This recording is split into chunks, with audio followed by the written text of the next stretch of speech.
Bismillahirrahmanirrahim. Assalamualaikum warahmatullahi wabarakatuh. Bagaimana kabarnya teman-teman di rumah? Semoga selalu dalam keadaan sehat walafiat ya. Alhamdulillah hari ini teman-teman bertemu kembali dengan Ustazah Lia. Sebelum kita memulai pembelajaran kita hari ini, alangkah lebih baiknya kita berdoa terlebih dahulu. Ustazah Lia izin memimpin doanya ya. Sikap berdoa, tangannya diangkat, kepalanya ditundukkan. Doa sebelum belajar. Bismillahirrahmanirrahim. Rabbi zidni ilman warzuqni fahman. Artinya, ya Allah, tambahkanlah ilmu kepadaku dan berikanlah aku kefahaman. Amin. Nah, teman-teman, sebelum kita melakukan pembelajaran hari ini, Ustazah Lia izin mengingatkan beberapa pijakan atau aturan ketika teman-teman belajar bersama Ustazah Lia.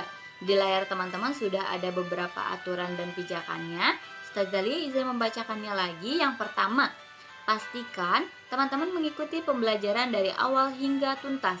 Yang kedua, pastikan teman-teman fokus mendengarkan informasi yang akan disampaikan oleh Ustazah Lia. Yang ketiga, pastikan teman-teman duduk siap dan duduk tegap. Silahkan mencari posisi duduk yang nyaman. Kemudian yang terakhir, yang keempat, pastikan teman-teman merapikan kembali alat-alat yang sudah teman-teman gunakan. Nah, hari ini kita akan membahas mengenai tema 2, subtema 4, bermain di tempat wisata. Teman-teman, apakah teman-teman pernah pergi ke tempat wisata? Ustazah Lia yakin teman-teman pernah pergi ke tempat wisata.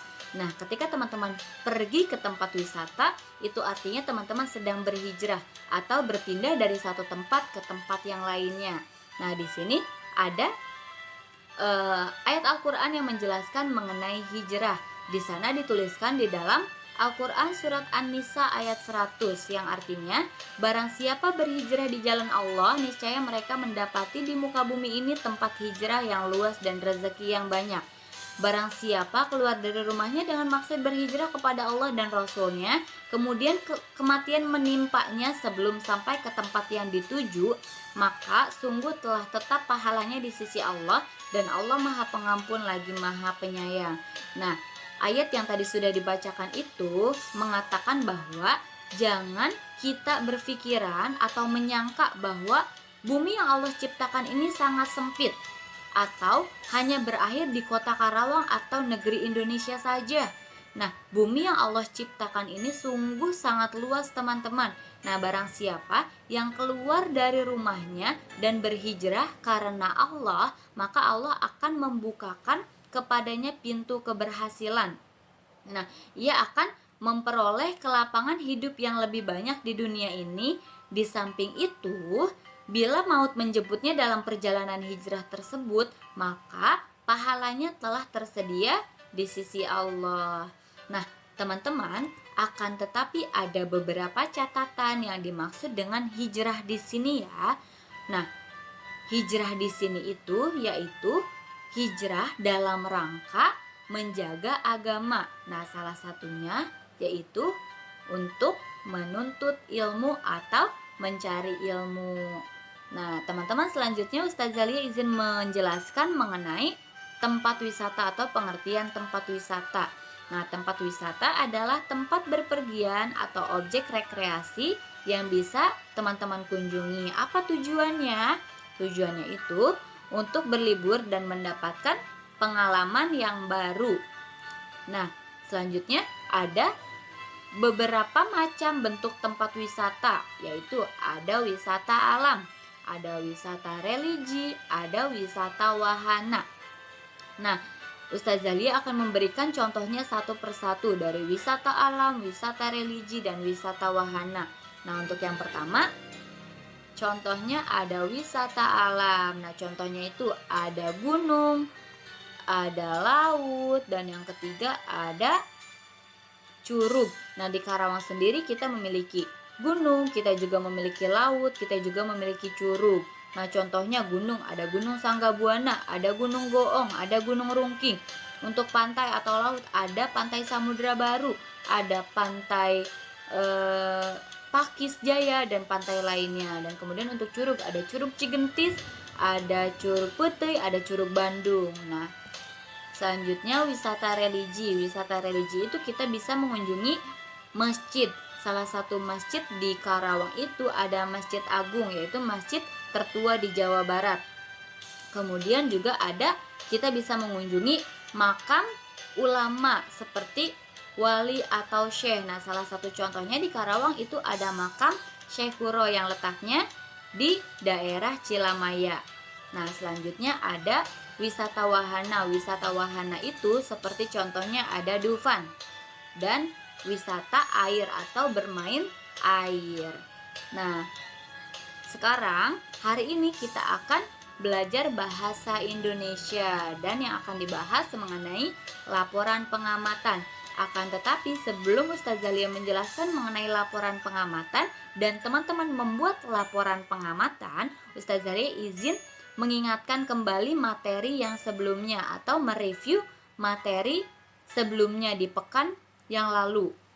Nah, ada beberapa materi yang akan Ustazah Lia sampaikan atau reviewkan, yaitu mengenai sifat benda, mengenai bentuk benda, mengenai wujud benda, dan mengenai kata tanya. Nah, ketika Ustazah Lia sudah mereview 4 materi ini, baru Ustazah Lia akan menjelaskan mengenai laporan pengamatan. Nah, Ustazah Lia akan review satu-satu ya. Yang pertama mengenai sifat benda. Nah, sifat benda itu ada 3. Ada benda yang bersifat kasar, ada benda yang bersifat halus, dan ada benda yang bersifat cair. Yang pertama, benda yang bersifat kasar. Nah, benda yang bersifat kasar ini dia memiliki permukaan yang kasar dan tidak licin. Untuk sifat benda yang halus ini teksturnya halus dan licin. Nah, jika dilihat maka akan terlihat rata. Dan yang terakhir, ada benda yang bersifat cair. Benda yang bersifat cair ini berbentuk cair dan mempunyai sifat mengalir dan juga basah. Nah, selanjutnya ada bentuk benda, ada 2 bentuk benda, ada tetap dan ada yang berubah. Nah, untuk yang pertama bentuk benda yang tetap. Nah, bentuk benda yang tetap ini jika dipindahkan dari satu tempat ke tempat yang lainnya, dia akan tetap sama dan tidak akan berubah bentuk. Nah, berbeda dengan bentuk benda yang berubah. Bentuk benda yang berubah ini dia bisa mengikuti wadahnya dan bentuknya tidak tetap atau berubah-ubah. Nah, selanjutnya di sana ada beberapa bentuk benda tetap. Ada apa saja? Yang pertama, ada silinder atau bisa dilihat seperti tabung. Kemudian yang kedua ada segitiga. Yang ketiga ada lingkaran. Yang keempat ada persegi panjang. Yang kelima ada kotak. Dan yang terakhir ada lonjong atau oval. Nah, selanjutnya Ustazah Lia akan menjelaskan atau mereview materi mengenai wujud benda. Apakah teman-teman masih ingat apa saja atau berapa macam wujud benda? Ya, betul.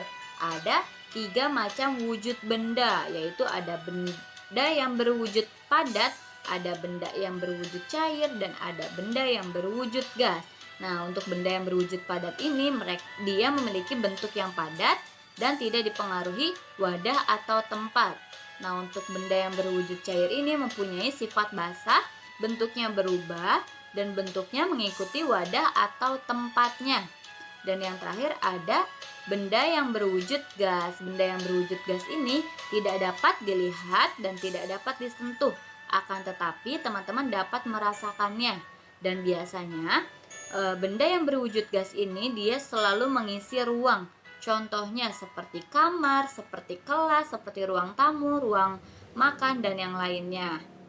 Nah, selanjutnya yang terakhir mengenai kata tanya. Apakah teman-teman masih ingat materi mengenai kata tanya?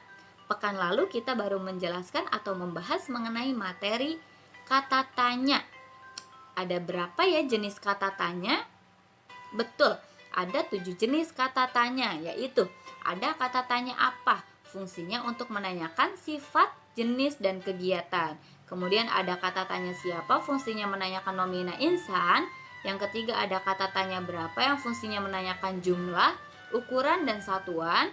Yang keempat ada kata tanya kapan, yang fungsinya untuk menanyakan waktu. Yang kelima ada kata tanya di mana, yang fungsinya untuk menanyakan keterangan tempat. Yang keenam ada kata tanya mengapa yang fungsinya untuk menanyakan sebab atau alasan. Dan yang terakhir yang ketujuh ada kata tanya bagaimana yang fungsinya untuk menanyakan keadaan atau kejelasan. Nah, selanjutnya Ustazah Lia akan menjelaskan mengenai laporan pengamatan. Nah, tetapi Ustazah Lia akan menjelaskan terlebih dahulu apa itu pengertian pengamatan. Nah, pengamatan adalah sebuah kegiatan yang dilaksanakan secara sengaja dan terencana dengan maksud untuk mendapatkan informasi. Dan laporan pengamatan adalah sebuah laporan dalam berbentuk tulisan yang berisi tentang pengamatan sesuatu. Nah, untuk di slide selanjutnya Ustazah Lia akan memberikan contoh mengenai laporan pengamatan. Nah, di sini ada contoh laporan pengamatan. Silahkan teman-teman amati gambar di bawah ini. Nah, di sana ada gambarnya. Silahkan teman-teman amati terlebih dahulu. Ustazah Lia berikan waktu dihitung sampai 3. 1, 2, 3. Nah, selanjutnya kita akan membuat laporan pengamatannya. Nah, laporan pengamatan yang dibuatnya itu berdasarkan materi yang sudah tadi Ustazah review mengenai sifat benda, bentuk benda, wujud benda, dan kalimat tanya. Nah, kalimat tanya ini digunakan untuk membuat pertanyaannya. Nah, sebelumnya kita akan membuat kalimat tanyanya terlebih dahulu. Nah, di sana sudah ada kalimat tanyanya menggunakan kata tanya apa. Kalimat tanyanya berbunyi, apakah nama benda di samping? Maka berdasarkan pengamatan teman-teman, benda apa yang di samping itu? Ya, jawabannya adalah bola. Kemudian kita membuat pertanyaannya lagi. Bagaimana tekstur atau sifat benda di samping? Berdasarkan pengamatan teman-teman, jawabannya betul, jawabannya adalah kasar. Kemudian yang ketiga, pertanyaannya, apa bentuk benda di samping? Berdasarkan pengamatan teman-teman, bentuk benda di samping adalah, ya, jawabannya adalah lingkaran. Kemudian pertanyaan yang selanjutnya, bagaimana wujud benda di samping? Berdasarkan pengamatan teman-teman, bagaimana wujudnya? Ya, jawabannya adalah padat dan terdapat gas di dalamnya. Kemudian yang terakhir, apa warna benda di samping? Coba lihat hasil pengamatan teman-teman. Apa warna benda di samping? Benar, berwarna hitam dan putih. Nah, selanjutnya Ustazah Lia akan memberikan informasi mengenai proyek kita. Nah, proyeknya itu yang pertama, silakan teman-teman mengamati 2 benda yang ada di rumah. Hanya 2 benda saja. Kemudian setelah teman-teman mengamatinya, silakan teman-teman membuat laporan pengamatan berdasarkan benda yang sudah diamati dengan ketentuan. Yang pertama, membuat gambar benda yang sudah diamati. Ketika teman-teman sudah mengamati bendanya, silakan teman-teman menggambarnya. Nah, setelah digambar, kemudian teman-teman membuat yang kedua, membuat pertanyaan terkait nama benda, tekstur atau sifat benda, bentuk benda, wujud benda, dan warna benda menggunakan kata tanya. Seperti tadi, apa, siapa, bagaimana, yang itu. Nah, kemudian setelah teman-teman membuat pertanyaannya, yang ketiga ketentuannya yaitu teman-teman menjawab pertanyaan yang sudah teman-teman buat. Nah, ketika teman-teman sudah membuat pertanyaannya, lalu teman-teman juga menjawabnya. Seperti itu. Contoh proyeknya. Nah, di sana teman-teman boleh membuat tabelnya terlebih dahulu. Di sana ada kolom gambar dan ada kolom hasil pengamatan. Nah, di kolom gambar teman-teman boleh melampirkan gambarnya atau membuat gambar yang sudah teman-teman amati. Nah, contohnya di sini ada tempat minum. Maka hasil pengamatannya, apakah nama benda di samping? Jawabannya tempat minum. Lalu bagaimana tekstur atau sifat benda di samping? Jawabannya halus. Lalu apa bentuk benda di samping? Jawabannya silinder. Kemudian bagaimana wujud benda di samping? Jawabannya padat. Dan apa warna benda di samping? Jawabannya hijau dan coklat. Nah, selanjutnya Ustazah Lia menyampaikan kesimpulan pembelajaran kita hari ini. Nah, kesimpulannya, pengamatan adalah sebuah kegiatan yang dilaksanakan untuk mendapat informasi Dan laporan pengamatan adalah sebuah laporan dalam bentuk tulisan yang berisi tentang pengamatan sesuatu. Nah, untuk manfaat atau ibroh yang bisa kita petik atau yang didapatkan dari pembelajaran ini, yaitu yang pertama, kita dapat memahami berbagai hal di sekitar kita. Contohnya, mengapa bola berbentuk lingkaran? Kenapa tidak berbentuk kotak? Atau kenapa tidak berbentuk segitiga? Nah, teman-teman bisa memahaminya. Kemudian yang kedua, teman-teman dapat berpikir dengan logis. Nah, contohnya jika teman-teman menemukan suatu informasi dari sebuah benda dapat memberikan kesimpulannya.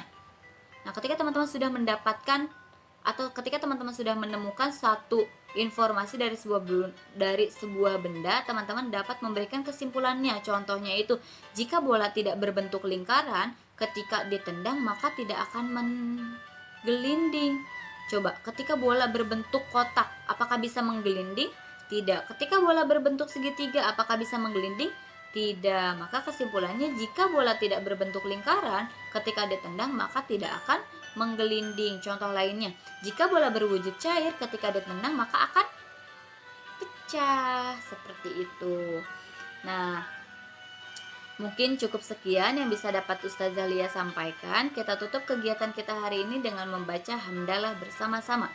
Alhamdulillahirabbil alamin. Segala puji bagi Allah, Tuhan semesta alam. Terima kasih teman-teman. Wassalamualaikum warahmatullahi wabarakatuh.